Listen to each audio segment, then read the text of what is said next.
ನಗರದ ಕದ್ರಿ ಶ್ರೀ ಮಂಜುನಾಥ ದೇವಸ್ಥಾನದ ಜಾತ್ರೆಯ ಅಂಗವಾಗಿ ಮಲ್ಲಿಕ ಕಲಾವೃಂದ ವತಿಯಿಂದ ಜನವರಿ 13ರಿಂದ 22ರವರೆಗೆ ಕದ್ರಿ ದೇವಸ್ಥಾನದ ನೂತನ ವೇದಿಕೆಯಲ್ಲಿ 76ನೇ ವರ್ಷದ ಧಾರ್ಮಿಕ ಮತ್ತು ಸಾಂಸ್ಕೃತಿಕ ಉತ್ಸವ ಆಯೋಜಿಸಲಾಗಿದೆ. ಪ್ರತಿದಿನ ಬೆಳಿಗ್ಗೆ ರಾತ್ರಿವರೆಗೆ ನಿರಂತರ ಸಾಂಸ್ಕೃತಿಕ ಕಾರ್ಯಕ್ರಮಗಳನ್ನು ಏರ್ಪಡಿಸಲಾಗಿದೆ. 10 ದಿನದಲ್ಲಿ 180 ಕಲಾ ತಂಡಗಳ 3000 ಕಲಾವಿದರು ವಿವಿಧ ಕಾರ್ಯಕ್ರಮಗಳಲ್ಲಿ ಭಾಗವಹಿಸುವರು. ಈ ವರ್ಷ ಬಾಲ ಪ್ರತಿಭೋತ್ಸವ, ಯುವ ಪ್ರತಿಭೋತ್ಸವ, ಮಹಿಳಾ ಪ್ರತಿಭೋತ್ಸವ, ಕನ್ನಡ ತುಳು ನಾಟಕೋತ್ಸವ, ಪೌರಾಣಿಕ ಚಾರಿತ್ರಿಕ ನಾಟಕಗಳು, ತೊಗಲು ಗೊಂಬೆಯಾಟ, ನೆರಳಿನಾಟ, ಯಕ್ಷಗಾನ ಗೊಂಬೆಯಾಟ, ಯಕ್ಷಗಾನ, ಮಹಿಳಾ, ಕಿಶೋರ ಯಕ್ಷಗಾನಗಳು, ತಾಳಮದ್ದಲೆ, ನೃತ್ಯೋತ್ಸವ, ಹರಿಕತೆ, ಪ್ರವಚನ, ಇಂದ್ರಜಾಲ ಪ್ರದರ್ಶನ, ದಾಸರಗೀತೆ, ಭಗವದ್ಗೀತೆ ಕಂಠಪಾಠ, ಯೋಗಾಸನ ಪ್ರದರ್ಶನ ಮುಂತಾದ ಕಾರ್ಯಕ್ರಮಗಳನ್ನು ಸಂಯೋಜಿಸಲಾಗಿದೆ ಎಂದು ಮಲ್ಲಿಕ ಕಲಾವೃಂದ ಕಾರ್ಯಾಧ್ಯಕ್ಷ ಸುಧಾಕರ್ ರಾವ್ ಪೇಚಾವರ ಸೋಮವಾರ ಸುದ್ದಿಗೋಷ್ಠಿಯಲ್ಲಿ ತಿಳಿಸಿದರು. ಕಾರ್ಯಕ್ರಮದಲ್ಲಿ ಹಿರಿಯ ಕಲಾವಿದರಿಗೆ ಸನ್ಮಾನ, ಕಿರಿಯ ಕಲಾವಿದರಿಗೆ ಪುರಸ್ಕಾರ, ಅಭಿನಂದನೆ ಕೂಡ ನಡೆಯಲಿದೆ. ಮಕ್ಕಳಿಗಾಗಿ ವಿವಿಧ ಸ್ಪರ್ಧೆಯನ್ನು ಆಯೋಜಿಸಲಾಗಿದ್ದು 1950ರಿಂದ ಮಲ್ಲಿಕ ಕಲಾವೃಂದ ಕದ್ರಿ ಉತ್ಸವದ ಸಂದರ್ಭ ಸಾಂಸ್ಕೃತಿಕ ಕಾರ್ಯಕ್ರಮಗಳನ್ನು ನೀಡ್ತಾ ಇದೆ ಎಂದರು. ಇನ್ನು ಮಲ್ಲಿಕ ಕಲಾವೃಂದ ಸಂಸ್ಥೆಯ ಪೋಷಕರಾದ ಎಂ ರವೀಂದ್ರ ಶೇಟ್, ಕೆ ದಾಮೋದರ್ ರೈ, ವಿ ಕರುಣಾಕರನ್, ಸಹ ಕೋಶಾಧಿಕಾರಿ ಸನತ್ ಕುಮಾರ್ ಜೈನ್ ಉಪಸ್ಥಿತರಿದ್ದರು. ತಂಡಗಳ ಅರ್ಜಿ ಬಂದಿತ್ತು. ಎಲ್ಲ ತಂಡಗಳಿಗೆ ಕೊಡ್ಲಿಕ್ಕೆ ಆಗಲ್ಲ ಅಂತ ಎಲ್ರಿಗೂ ಗೊತ್ತುಂಟು. ಆದ್ರೆ ಪರ್ಯಾಯವಾಗಿ ಕೆಲವು ಸತ್ಯ ಆಲ್ಟರ್ನೇಟ್ ಇಯರ್ಸ್ ಅಂತ ಕೊಡ್ತಾ ಬಂದೆ. ಸ್ಥಳೀಯರಿಗೆ ಯಾವಾಗಲೂ ಉಂಟು. ಮತ್ತು ಹೊರ ಜಿಲ್ಲೆಯಿಂದ, ರಾಜ್ಯದಿಂದ, ಹೊರ ರಾಜ್ಯದಿಂದ ಎಲ್ಲ ಬರ್ತಾ ಇತ್ತು. ಅವರಿಗೆ ಸಮಾಧಾನಕರವಾಗಿ ಮಾತನಾಡಿ 2 ವರ್ಷಕ್ಕೊಮ್ಮೆ 3 ವರ್ಷಕ್ಕೊಮ್ಮೆ ಅಂತ ಕೊಡುವಂಥ ವ್ಯವಸ್ಥೆ ಮಾಡಿ. ಈ ವರ್ಷ ನಾವು 9 ದಿನದ ಫುಲ್ಲಾಗಿ, ಹಿಂದಿನ ದಿವಸ ನಾಳೆದ್ದು ಕೂಡ ಫುಲ್ಲಾಗಿ 10ನೇ ದಿನ ಸಾಗಿ ಮತ್ತೆ ಪುನಃ 11ನೇ ದಿನ ಕೂಡ ಮಾಡಬೇಕಾಯಿತು. ಅಂದರೆ ಸಂತೋಷದಲ್ಲಿ ನಾವು ಅದನ್ನು ವ್ಯವಸ್ಥೆ ಮಾಡ್ತಾ ಇದ್ದೇವೆ. ಸಾಮಾನ್ಯವಾಗಿ ಕದ್ರಿ ಜಾತ್ರೆ 9 ದಿನ ಅಂತ ಜನರ ಭಾವನೆ ಇದ್ದದಕ್ಕೋಸ್ಕರ ಈ ಮುನ್ನಡಿಯನ್ನು ಹೇಳ್ತಾ ಇದ್ದೇನೆ. ಈ 12 ದಿನಗಳ ಕಾರ್ಯಕ್ರಮಗಳನ್ನು ವ್ಯವಸ್ಥೆ ಮಾಡ್ತಾ ಇದ್ದೇವೆ.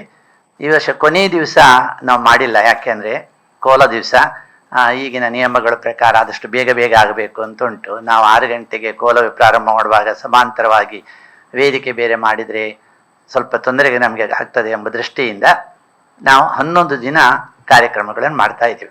ಈ 11 ದಿನದಲ್ಲಿ ಎಲ್ಲರಿಗೂ ಪ್ರಾಶಸ್ತ್ಯ ಕೊಟ್ಟಿದ್ದೇವೆ. ಹೊರ ದೂರದಿಂದ ಬಂದವರಿಗೆ ಪರ್ಯಾಯವಾಗಿ ಕೊಡುವವರಿಗೆ 2 ವರ್ಷ 3 ವರ್ಷದ ನಂತರ ಕೊಡುವವರಿಗೆ ಅದನ್ನು ಬಿಟ್ಟು ಈ ಹತ್ತಿರದಲ್ಲಿದ್ದಂಥ ಯುವಕರಿಗೆ, ಹೊಸ ತಂಡಗಳಿಗೆ, ಬಹಳ ಮುಖ್ಯವಾಗಿ ಮಹಿಳೆಯರಿಗೆ ಈಗ ನಾವು ತುಂಬ ಸಂತೋಷ ಪಡಬೇಕು. ತುಂಬ ಕಡೆಯಲ್ಲಿ ಕೇಳ್ತಾರೆ ಆಧ್ಯಾತ್ಮಿಕ ಇಲ್ಲ, ಮೌಲ್ಯ ಶಿಕ್ಷಣ ಇಲ್ಲ, ಜನರು ಹಾಳಾಗಿದ್ದಾರೆ ಅಂತ. ನಾವಂತೂ ಖಂಡಿತ ಹೇಳಲ್ಲ. ಇವತ್ತು ಆಧ್ಯಾತ್ಮಿಕ ಮತ್ತು ಮೌಲ್ಯ ಶಿಕ್ಷಣದ ಒಂದು 240 ತಂಡಗಳ ಅರ್ಜಿ ಎಲ್ಲಿ ತನಕ ಬಂದಿದೆ ಅಂದರೆ, ನೀವು ಕೊಟ್ಟಷ್ಟು ಸಾಕು, ನಮ್ಗೆ ಇಂಥ ನಿರೀಕ್ಷೆ ಕೂಡ ಅಲ್ಲ, ಆದರೆ ಒಂದು ವೇದಿಕೆ ಕೊಡಿ ಅಂತ ಹೇಳುವಷ್ಟು ಒಳ್ಳೆಯ ಮನಸ್ಸಿನ ತಂಡಗಳು ಇವತ್ತು ಬಂದಿದೆ. ಆದರೆ ನಾವು ಹಾಗೆ ಮಾಡಲ್ಲ. ನಮ್ಮದೇ ಒಂದು ಧಾರಣ ಸಾಮರ್ಥ್ಯ ಇದೆ. ನಾವಿಂದ ಸಾಧ್ಯ ಆಗುವಷ್ಟು ಹತ್ತಿರ ಒಂದು 6ರಿಂದ 8 ಲಕ್ಷ ತನಕ ಇದಕ್ಕೆ ವಿನಿಯೋಗ ಮಾಡ್ತೇವೆ. ಸಾಧ್ಯವಾದಷ್ಟು ಕೊಡ್ತೇವೆ.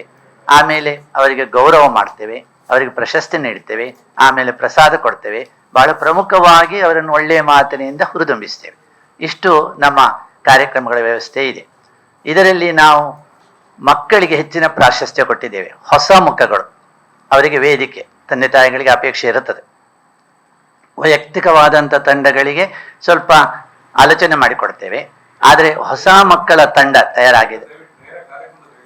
ಅದೇ ಮೆಟೀರಿಯಲ್ಸ್ ಅಲ್ಲಿ ಇದೆ. ಆ ಪ್ರತಿಭೋತ್ಸವಗಳನ್ನೆಲ್ಲ ಹಾಕಿದ್ದೇನೆ. ಮಕ್ಕಳ 13ನೇ ತಾರೀಕಿಂದ ಪ್ರಾರಂಭ ಆಗಿ 23ನೇ ತಾರೀಕು ತನಕ ಎಲ್ಲ ಕಾರ್ಯಕ್ರಮಗಳ ಜೋಡಣೆ ಇದೆ. ಈ ಎಲ್ಲ ಜೋಡಣೆಯಲ್ಲಿ ಎಲ್ಲ ಪ್ರಾಕಾರಗಳನ್ನು ಹಾಕಿದ್ದೇವೆ. ಎಲ್ಲ ಪ್ರಾಕಾರಗಳ ತಂಡಗಳನ್ನು ಅದರಲ್ಲಿ ನಾವು ನಮೂದಿಸಿದ್ದೇವೆ. ಮತ್ತು ಮಕ್ಕಳಿಗಾಗಿ ದಾಸರಗೀತೆ, ಭಗವದ್ಗೀತೆ, ಭಾಷಣ ಸ್ಪರ್ಧೆ ಅಂತ ಸಹ ನಾವು ಏರ್ಪಡಿಸ್ತೇವೆ. ಅದು ನಾವು ಒಂದು ದಿನ ಇತ್ತು, ಅದೀಗ ಸ್ವಲ್ಪ ಗೊಂದಲ ಆದ ಕಾರಣ, ರಜೆ ಇಲ್ಲದ ಕಾರಣ ಈಗ ಅದನ್ನು ಪುನಃ ಆದಿತ್ಯವಾರಕ್ಕಾಗಿ ವ್ಯವಸ್ಥೆ ಮಾಡಿದ್ದೇವೆ. ಆ ಸ್ಪರ್ಧೆಗಳು ಜರುಗ್ತಾ ಇದೆ. ಈ ಎಲ್ಲ ಕಾರ್ಯಕ್ರಮ ದೇವಸ್ಥಾನ ನಮಗೆ ಸಂಪೂರ್ಣ ಸಹಕಾರ ಮಾಡ್ತಾ ಇದೆ. ಮತ್ತು ಬಹಳ ವಿಶೇಷವಾಗಿ ಇದರಲ್ಲಿ ಹಗಲು ಕೂಡ ಕಾರ್ಯಕ್ರಮ ಮಾಡಿದ್ದೇವೆ.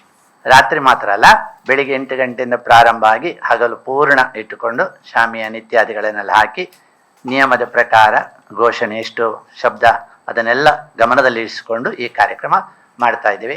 ತಾವುಗಳೆಲ್ಲ ಸಹಕರಿಸಬೇಕು ಅಂತ ಮತ್ತೊಮ್ಮೆ ವಿನಂತಿಸ್ತಾ, ಎಲ್ಲ ಭಾಗವಹಿಸಿದ ಕಲಾವಿದರು ಹತ್ತಿರ 3000 ಕಲಾವಿದರಾಗ್ತಾರೆ. 3000 ಕಲಾವಿದರಿಗೂ ಪ್ರಶಂಸನಾ ಪತ್ರ ಕೊಡುವ